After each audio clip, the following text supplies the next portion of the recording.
Hello again, friends. This is the Marketing Mix Promotions Part 2. We will look at public relations, we'll look at sales promotion, personal sales, a little bit of managing the career, and we're going to wrap up the lecture series with this last video. So, public relations, again, another great career that many of you may find yourselves in, majoring in. This encompasses the non-sales communication, not trying to sell the product. We may have to do damage, crisis control, and we're trying to build that favorable corporate image. It's the things we do to earn the share in the marketplace of goodwill. Two types of publics always consider. We have internal publics. We have our employees of the organization. We always want to go out with that same message. Sometimes organizations just try to do a crisis control or some sort of public relations event, and employees get left out, and we just focus on the external publics.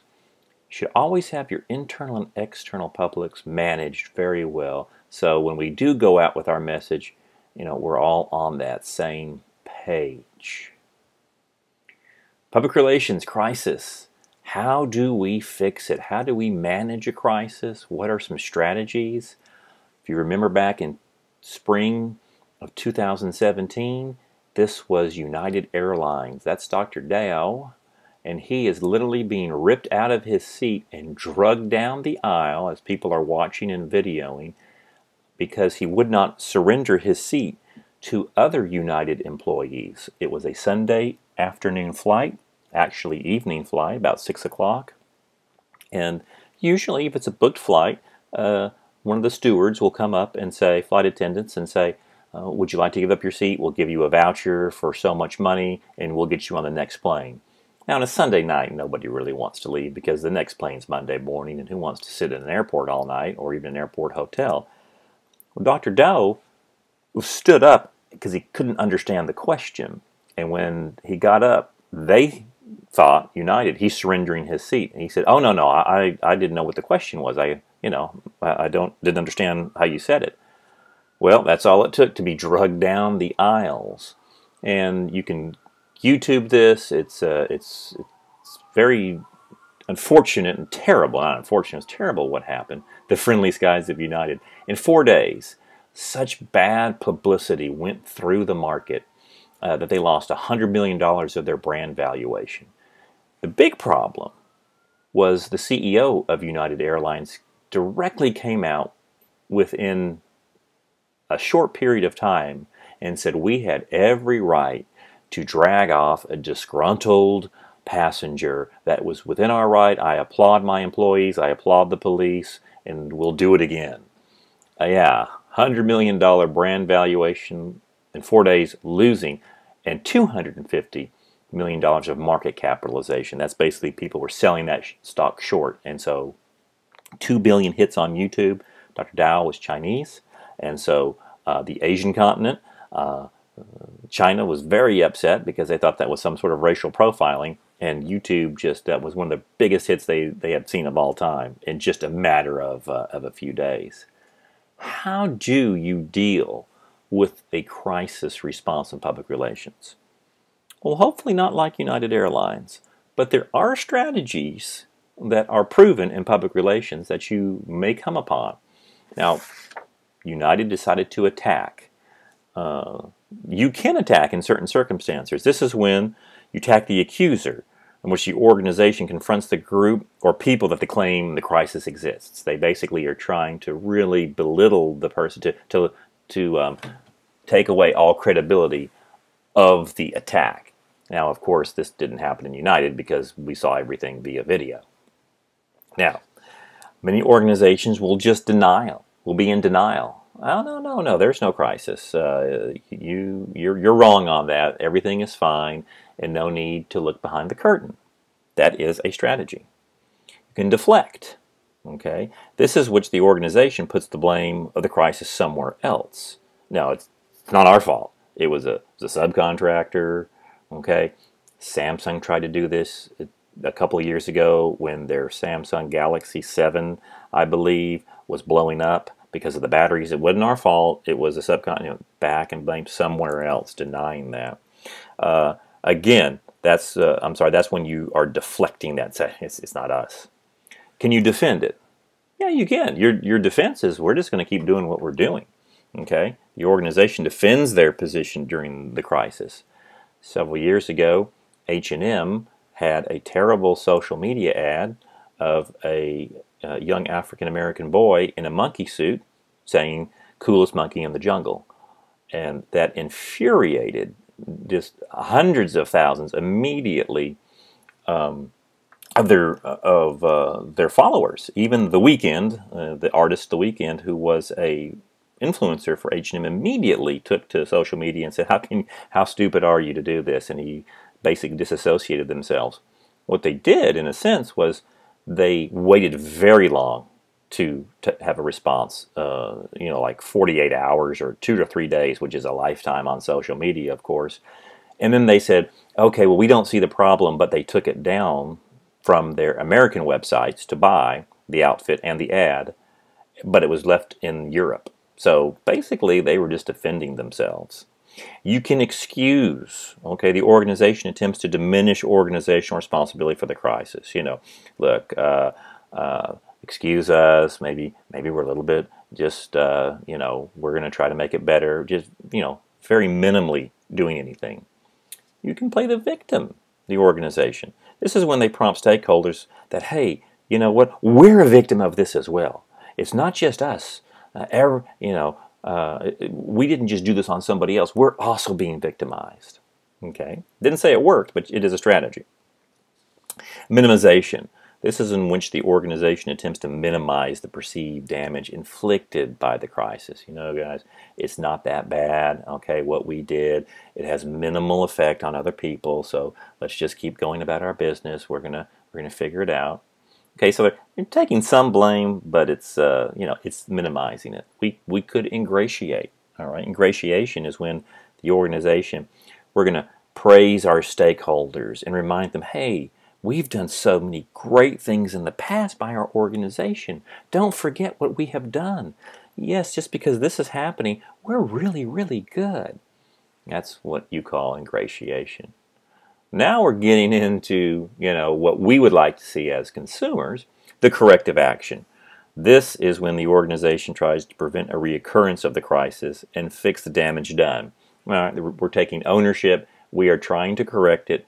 And of course, the full circle is full apology. This is when we accept responsibility for the crisis and ask forgiveness from the stakeholders. We are so sorry that happened. We are taking corrective action, and we will not let this happen again. I think that's all United Airlines had to do.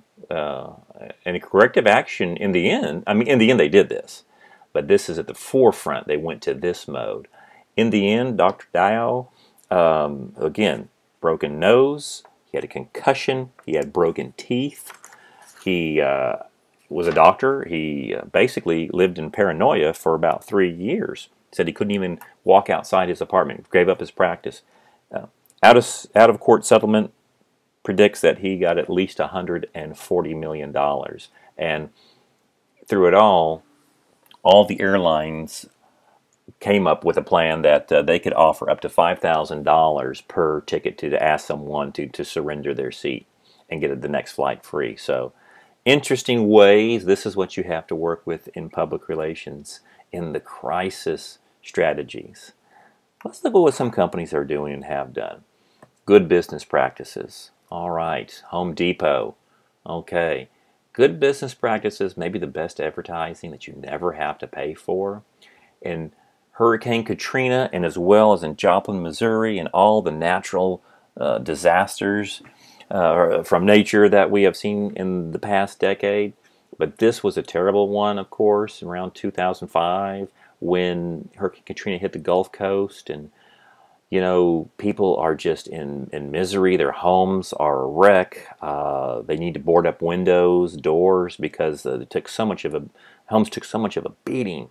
And so this nice little 4x8 of plywood. It's really not even plywood, it's pressboard. Let's say it's generally speaking $6 back in those days a sheet. Well, when the stores open up on Monday morning, people are very scared. They have cash in their pocket. They're thinking, given the law of supply and demand and price gouging, that these are going to go $20 a board or $40. Home Depot said we will not increase our prices 1 penny because of this national disaster.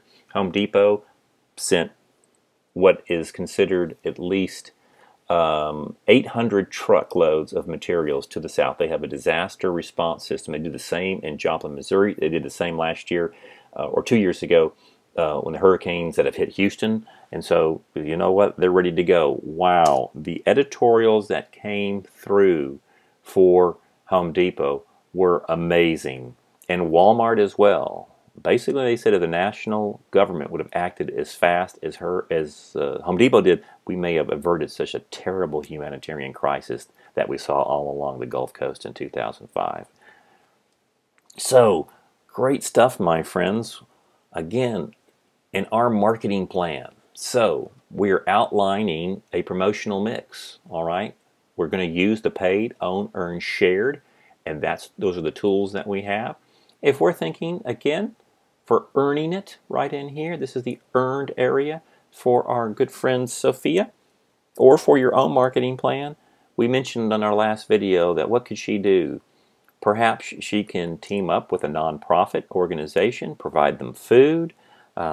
She can go into just a litany of things she could do. We talked about, the Habitat for Humanity on the big day of service that she sponsors one group or several groups.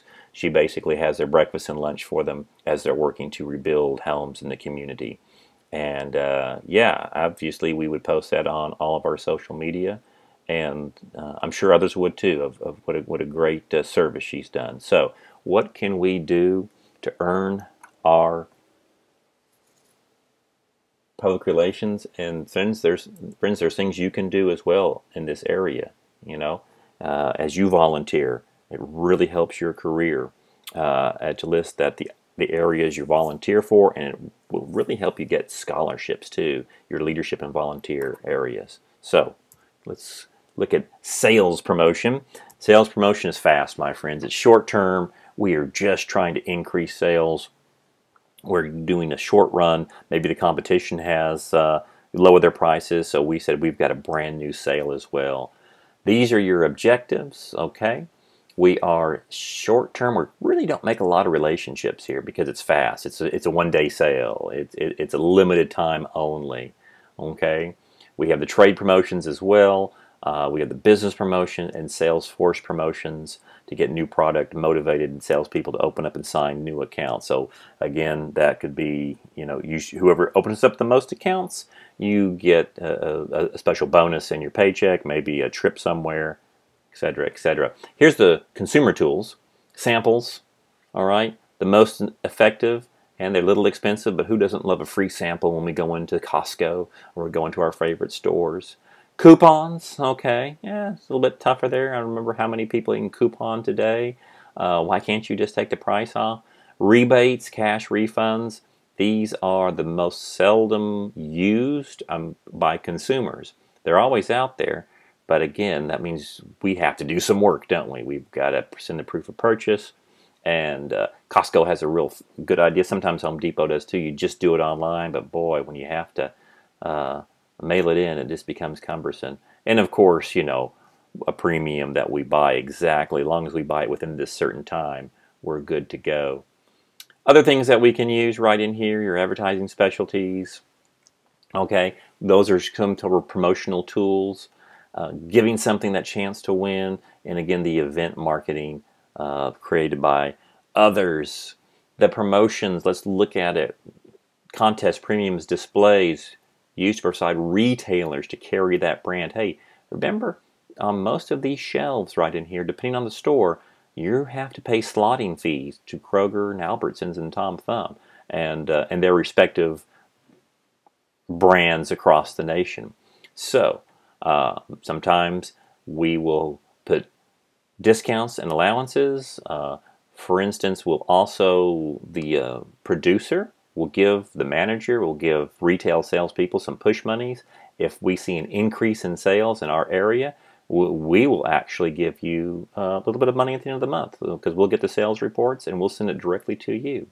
So those are the trade promotions. In the business world, I think you're looking at mainly to generate sales leads and motivate salespeople, a lot of conventions. And if you've ever worked a convention or been to one, been on both sides, of course, it's very interesting, and you will be definitely in your sales positions working some of those trade sales, because this is what we do. We get a lot of stimulant purchases, but we generate a lot of leads in there. Of course, as you develop a sales program, as we see it, what are we doing? How long? How much? How are we going to evaluate that program? When should it begin? Does it begin at the beginning of the season? Then we raise prices. Nordstrom's does that on their anniversary sale. They have the best prices earlier in the summer, and then we raise the prices afterwards. Do we do it at the middle of the season? 4 to 6 weeks after initial placement, or the end of the season? We're just trying to get rid of the dregs and clear out space for next year. What do you do? How much? What do you get excited about? Is 25% discount get you excited, or do we want the big 50%? That buy one, get one for half price, that's only 25%. Do the math, my friends. I like that straight percentage. There's that graduated amount, again, depending on what the store is. We do 25, 33, 40, then 50. And do we do the extra additional off? At that point, nobody's making money. We're just trying to, again, clear out that inventory space for the next season. How long is the sales promotion in traditional retailing? Or for something that maybe Sophia wants to do, or for your own marketing plan? Is it just a quick day? Is it 3 days? Is it a week? Is it a month? Remember, there's going to be some psychology here. You ever miss that sale? When someone says, man, you should have been here yesterday. We were giving that 50% off. Now you're paying full price. Interesting, interesting. I think we've talked about our prices. Let's keep them as high as we possibly can. And let's have amazing customer experiences and services to keep that price high. There we go. How often, again, can this be overkilled? Yeah, because the consumer behavior, we're conditioned to only purchase on sale. Why would we pay anything at Macy's at full price? Because we know there's some sort of a sale going on at least every week, seems like. And again, how do we evaluate? Okay, maybe it's increased sales, hopefully. Maybe, we've cleared out an area. We've got all the old stuff gone. Is there increased profitability? This would be nice. How about awareness and online activity? Maybe we have some more followers. Okay, is it complementing our strategy? That's what we use in the sales promotion. Now let's look at personal selling. Again, I know many people don't say, I'm going to get my college degree to get into sales, but don't discount that. Tom Watson, who's the founder of IBM, had a very different vision of selling. He started IBM right after what we would call the Civil War. There was still that Civil War mentality that if you were in sales, you were that old carpetbagger coming from the North and just preying upon the disenfranchised of the South. So he really put sales into the professional image. High ethical standards, tremendous training. It'd be a great company for one of you to work for. Listen, observe, study through observation.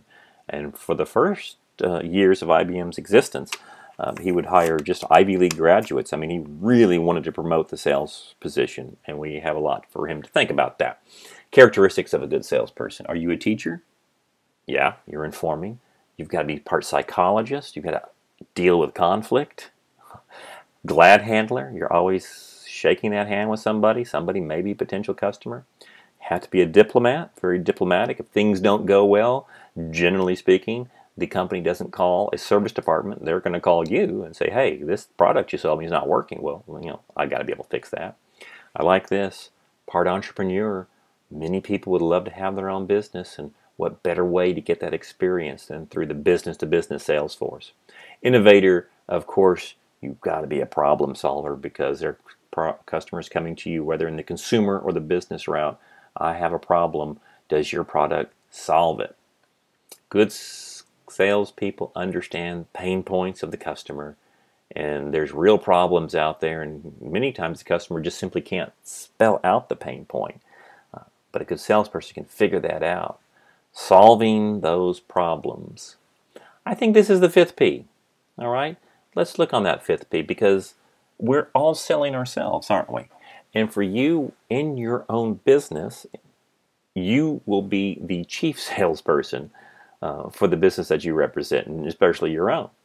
So, presentations, we're building up those relationships, we're prospecting, we're communicating, we're servicing, we're gathering information and building that.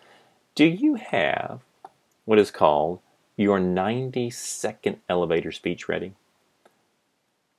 Who do you work with? What do you deliver? How do you do it? What do you do, and who are you? You can't have a 10-minute speech because no one wants to listen to you. 90 seconds may be all you have to make that impression. Again, this is my business, this is my service, this is what I do, and how can I get you to be my customer? Okay?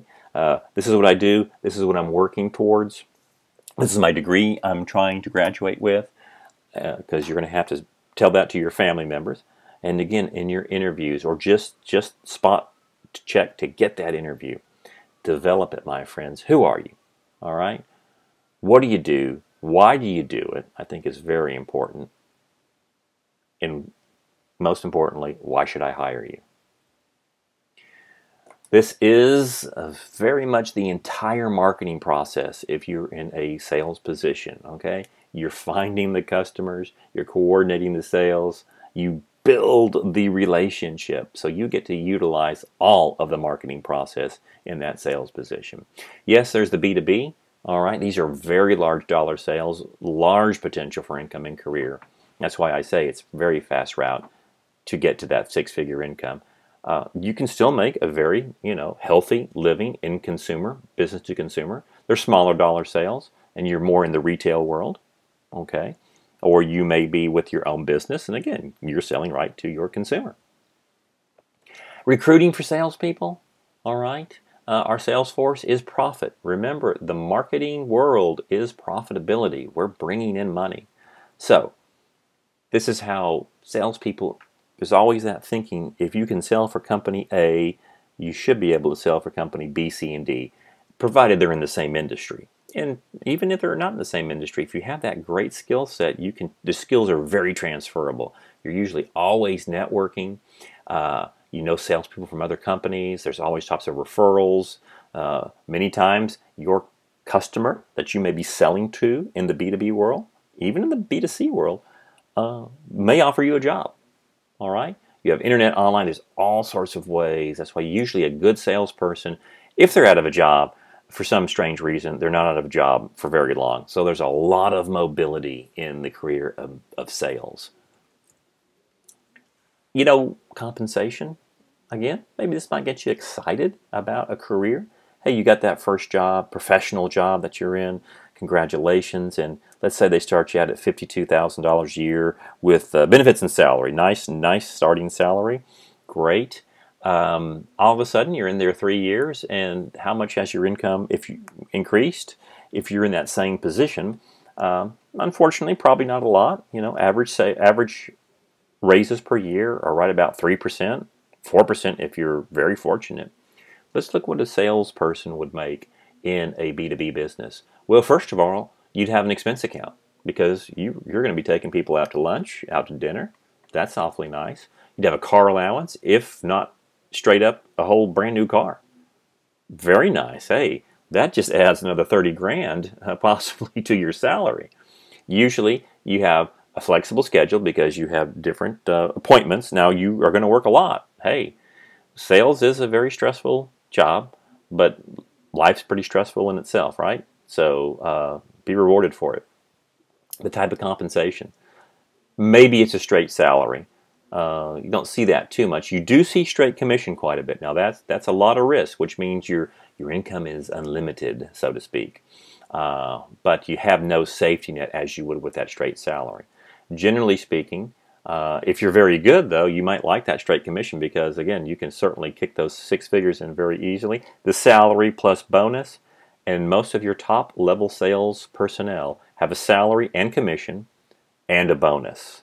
Nice, which means they have that straight. Maybe they set it right out at $60,000 salary. But what they should be selling, they could possibly double that, easily double that just in commission. And then when they hit their mark, they get another bonus on top of that. So now we're at 120 with a $20,000 bonus. We're at 140, and you've got a car that is not yours. You don't have to worry about all the expenses of that because it's provided for you.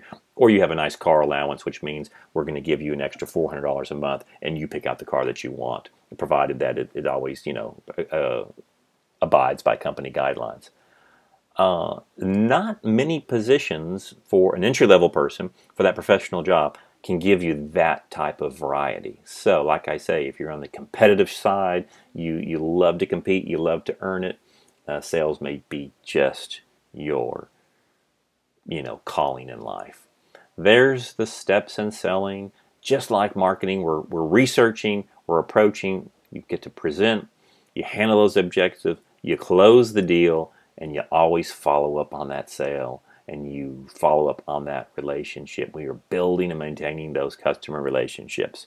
So I hope that might put sales into a different light for you, and hopefully it is a possibility for your career. Like I say, if so many students want to be an entrepreneur, sales is a natural fit for that, and then you can go off with that experience and create your own business. And at least you have the safety net of an organization that is supplying the product or the service, all the upfront costs. Since we're talking about people, and this is the 5th P, I think we owe it to ourselves to talk a little bit about our career and how to manage that. Throughout my education, I don't believe it's a rarity if I ever had a professor talk about, what should you be doing at different points in your career? What are people saying out there? So as I sit on advisory boards for organizations, they tell us, hey, we ask them, how are our students doing? How are young college graduates faring out there? And they said, we're really good, great technical skills, no doubt about that, but here's some areas that we need to see improvement. So, take some of this advice. It's free. Worst work habits. Procrastination. One of the worst. This is what really gets some employers up, just kind of bent out of shape. Hey, consistently finishing projects just before the deadline will never gain much respect for you. This is kind of like it is, isn't it? Here's our stress level. Here's the semester. On a typical semester, we kind of chill, and then all of a sudden we come to the last part of the semester and we're in full-blown panic, all right? We're just crazy right in here.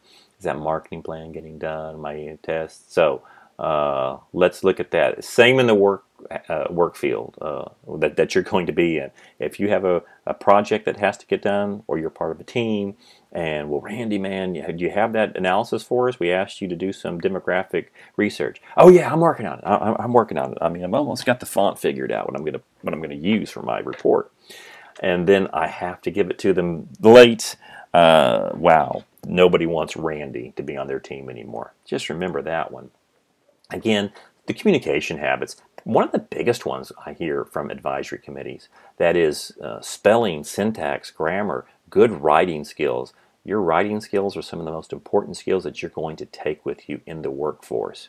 So just be careful. Be careful on the casuality, being too casual right in here. If your resume has misspelled words on it, if your emails that you're sending back and forth as you're trying to get that job and as you're trying to communicate with customers, they've got to be good, my friends. They've got to be good. It's very, very sore, I would say, with some of our advisory committees. Make sure we're using great communication skills. Confusing the informal with the disrespectful. Just remember a little habit here.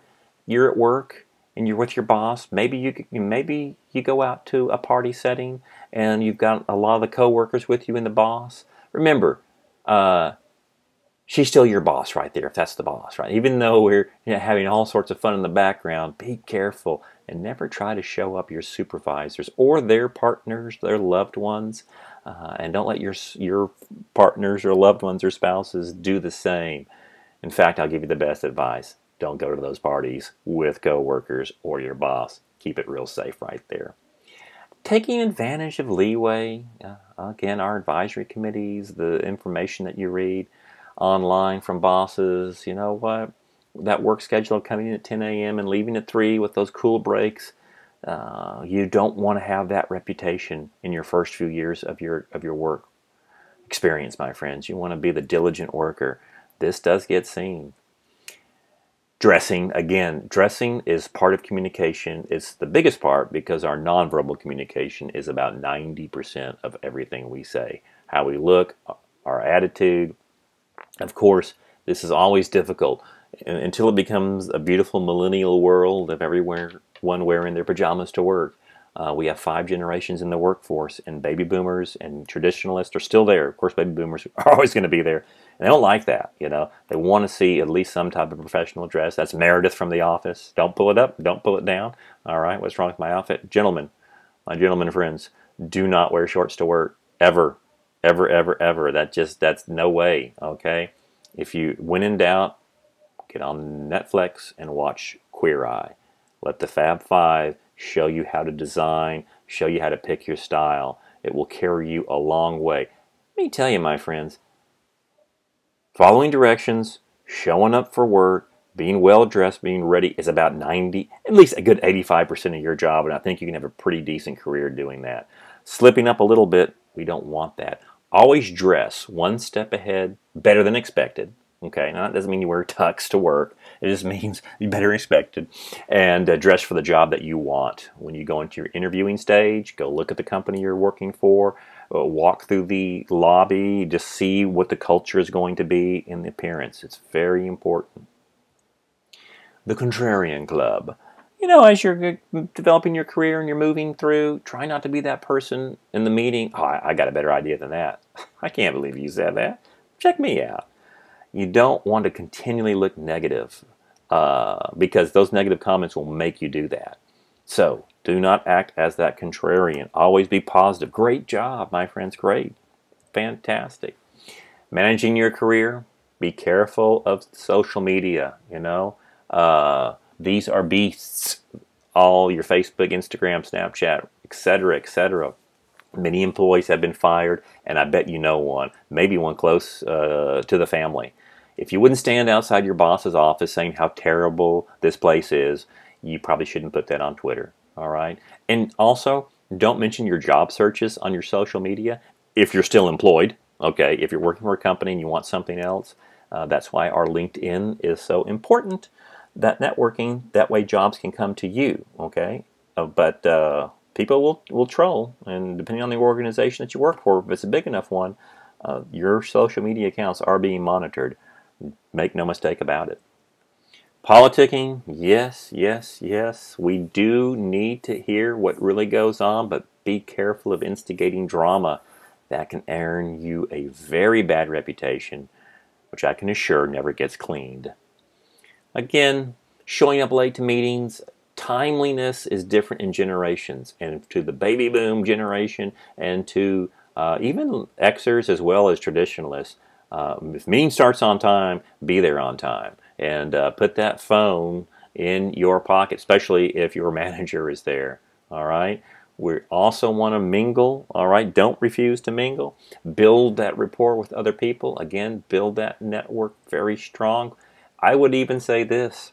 Find yourself a mentor, if that's possible, as you start that professional job. Now, no one's going to say, hey, I'll mentor you. Or you don't go up and say, could you be my mentor? As much as you find somebody who you believe is respected, knows their job, and you build that relationship with them, and they will basically become your mentor, and that will be great for your career.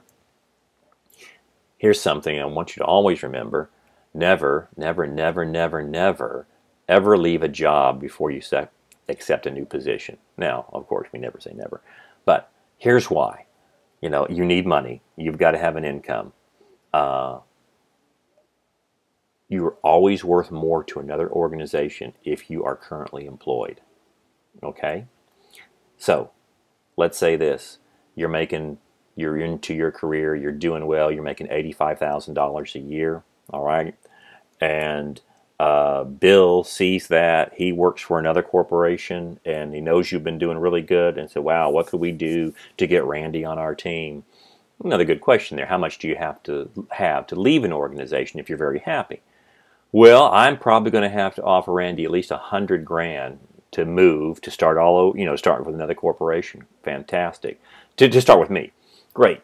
Okay, whoa, whoa. I heard through the grapevine that Randy got real mad one day and said, I quit. Didn't like his boss. Emotions got the best of him. Now, I'm still interested in Randy because he's great in marketing, all right? I know his work. But do I have to offer him $100,000 now to come to my organization? No way.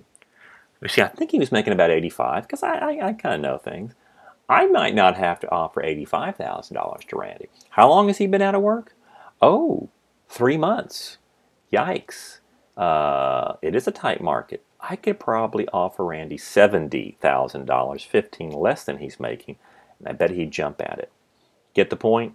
You're always worth more to another organization, all right, if you are currently employed. Now, I know there's situations where that does not happen. Maybe there's unethical things going on. You've got to get out. That's why you got to have that network always ready to go. But in everything else being equal, don't quit before you have another job. There's other reasons, but that's the biggest one. You are just worth more when you have a job. Anyone work for that type of person?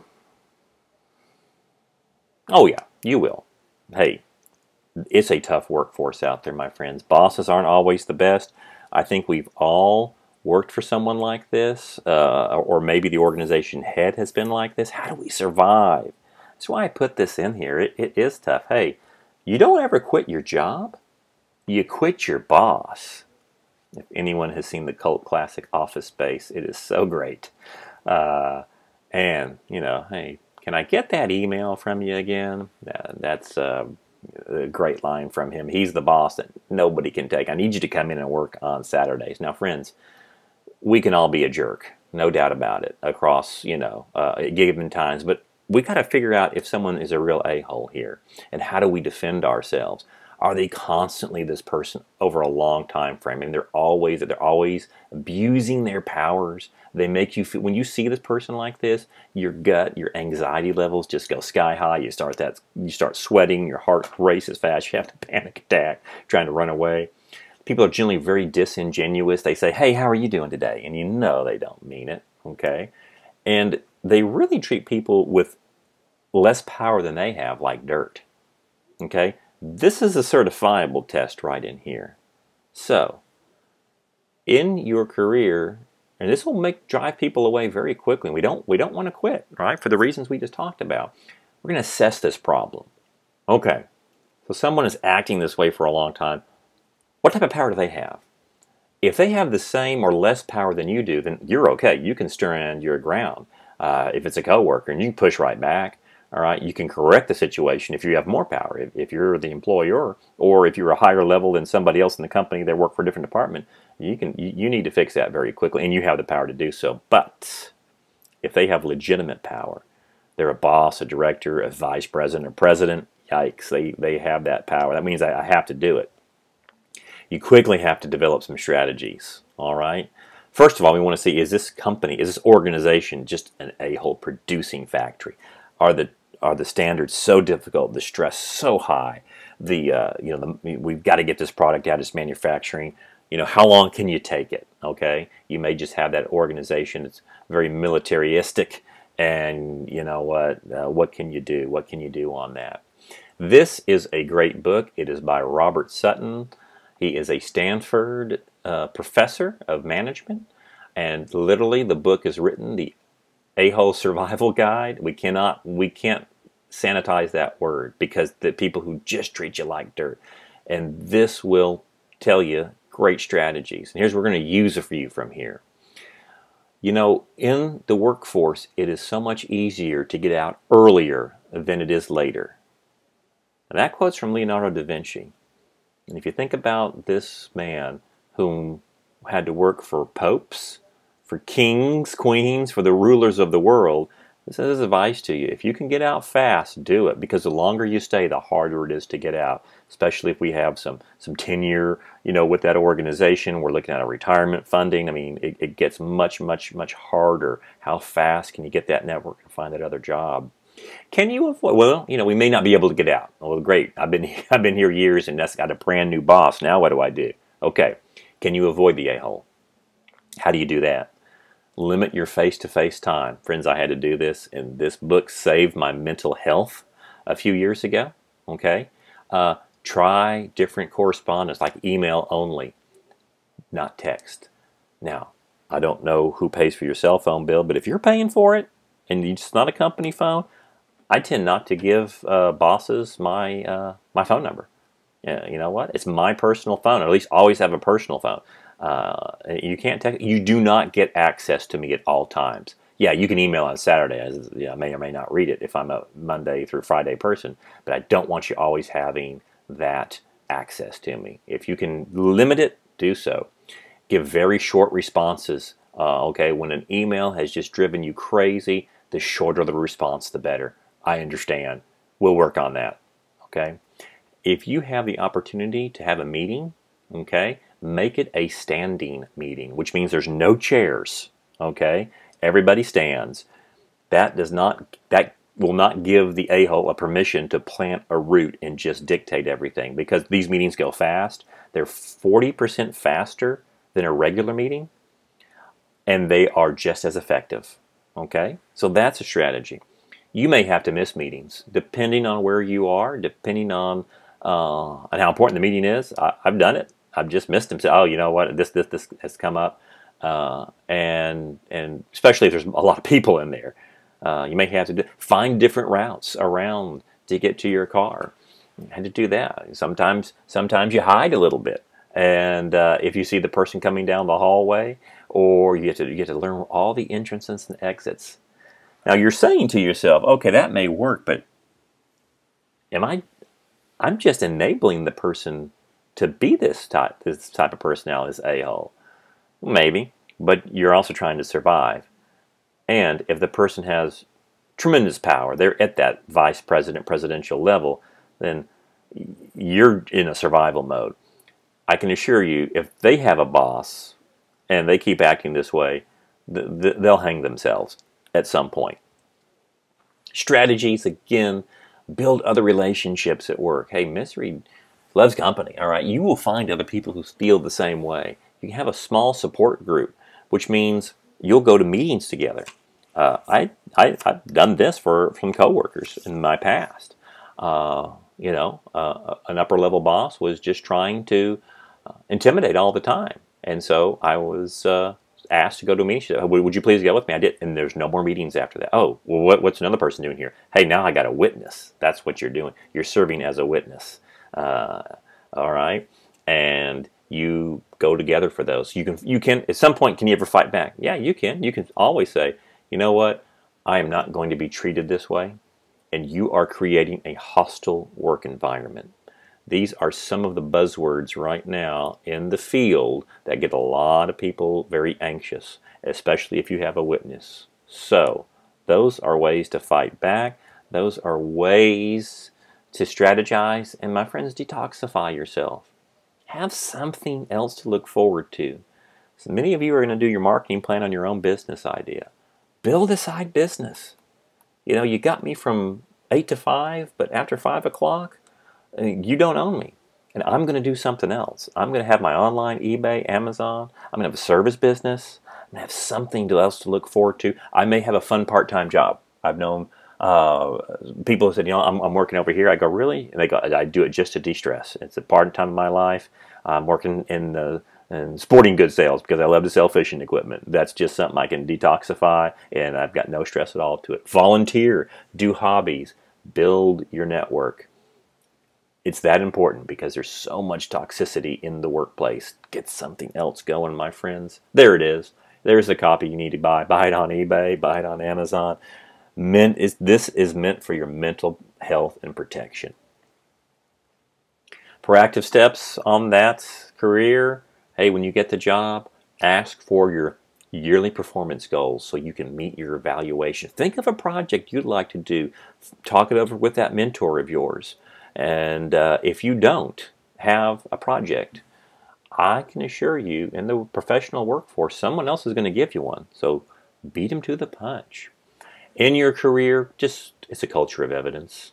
Document everything you do, your projects, your professional development, the great sales, the achievements. You should be doing this right now in your own academic world, and you can put that, if you're making that Wix page, which is free, wix.com, and that's basically looking at your portfolio. Quantify everything you do. Hopefully this marketing plan will be one of the projects you will be proud to display to future employers. You've got to protect that. I know you live in a digital world, and some of you are, just well versed in it all, but don't let any of your social media come back to bite you hard, because companies will always look at it. So protect, clean your digital footprint. What else should you do in your career? We've talked about it. That's why I want you to get on LinkedIn. You're building your brand right now. You're keeping that digital footprint clean. You're creating and building your emotional intelligence. What we just went over was all emotional intelligence, which was the key ingredient to your career that most employers are always saying. All right? Don't bring problems to work. Solve problems for us. And again, start looking for a mentor that can really help you throughout your career and life. Even if you get separated, that's fine. Maybe you go different companies. They're still there to help you, and usually it's someone maybe a little bit older who's already seen and has some great experiences. There we go again. The earned, owned, POES. All right, paid, owned, earned, shared. What can we do for Sophia? All right, I hope you have some ideas, because she can pay for things. All right, maybe she's paying for those ad searches. All right, maybe she's doing some small advertising. She really needs to have her social media sites, where she's going every day, done very well. What she owns, what she's earning, and what she's sharing. All right, what she is doing to get those followers, and always responding. The blogs that she does, so many things that she can do. Be as creative as you possibly can on your skill set here, my friends. That pretty much concludes our lectures. I know we've had a strange semester. Let's pray the weeks get better. There does look like some impending clouds upon us, but let's see what we can do to make it easier in this class. All right, your Unit 3 exam will be available Monday, April 6th. What? Don't worry, you have it due through Thursday, April 16th by 11 p.m. Please get the new updated course organizer and put it in your phone. So you've got 10 days to take it. It's 100 points. I am giving you 3 attempts, and the highest grade counts. Let me say that one more time. 3 attempts. You use every attempt, okay? By that 3rd attempt, you should be acing this test. I want you to, okay? That's my gift to you right there. So, April 6th through the 16th, that's the time you have to take it. I believe you've got 90 minutes to take the test. I've upped the time on it as well. It's all the questions appear at once this time, and you have 3 attempts to take it. So, great news there. Other timelines, the marketing certificates that we talked about on day 1. Many of you have done that. Let me rephrase that. A good few have done that. There's well over half the class has not. I was on this today, March 25th. It's wide open, my friends. I've given to April 17th. Don't let that be a hindrance, okay? It's 140 points. This will help or take you down 2 grade levels. All right. The marketing plan is due by 11 p.m. on Thursday, April 23rd. So I've extended these dates, okay? Get it in by this time, all right? There's really no late work here, and we have talked about this since basically the 2nd week of February. So I think we've got to roll on it, all right? And if you're just not even opened it up or thought about it, again, take it out, do Sophie's food truck, do some bulleted answers on every heading, at least get to 1,000 words. you get yourself an 80, and we're on. What about that third project that you're supposed to do, the ethics in digital marketing? I mean, that's like right after. Well, I canceled it. All right. So here's what I'm going to do. Whatever grade you make on your marketing plan grade, I will utilize that for this project. Okay. So you made 85, 90, 95. You made that on your marketing plan. I'm just going to record that grade for this project. Nice. So you don't have to worry about doing this. Kill it on the marketing plan. Do your best, because that grade we'll put in your marketing plan as well as your project 3, digital and ethical marketing. Okay, so we don't even have to worry about that. And one more thing that I give you is this: an improvement exam on Monday, April 27th. All right, that is optional. If you're happy with your test grades, don't worry about it. What this does is it will replace the lowest exam grade that you have. Okay, it's like a final exam is what it is. It's basically a 50-question comprehensive exam over the 3 exams that we've had. So again, you can take that. I think I gave you 2 times to take it. It's just optional, and it will replace that lowest test grade. If you're happy, don't even worry about it. If you think you need to do it, it won't hurt you. Okay, there we are, my friends. Marketing, it is a huge subject. We had just only scratched the surface in this class, and even that we had to cut a little bit short. I hope you can take 1 or 2 things away from this class and utilize it in your daily lives. I will be teaching in the fall. Again, Intro to Business or Business Principles, BUSI 1301. I teach that on Tuesday, Thursdays at 11 a.m. I teach it at 6 p.m., 5 p.m. in the evening as well. So 11 or 5. And I also teach personal finance. I usually teach that online, but I will be teaching personal finance, BUSI 1307, in the fall, and that will be on Monday, Wednesdays at 9:30. And so if you really want to juice up your financial plan and get one, I think you'll like that class. It's a lot of fun. All the best to you. Sorry we couldn't meet in class, but I hope this has been very helpful, and I wish you nothing but successes. Goodbye.